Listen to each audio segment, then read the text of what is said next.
Okay guys, we will check this one. LG C805. We will first cleaning the indoor. And then let's see what's happening.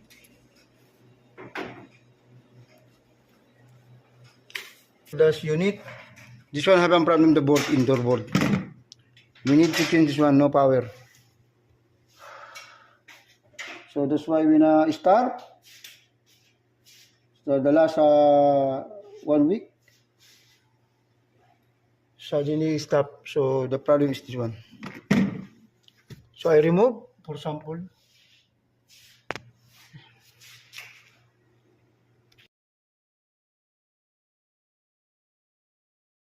Okay. The error is C805. C805. Now it's okay. Change the indoor board.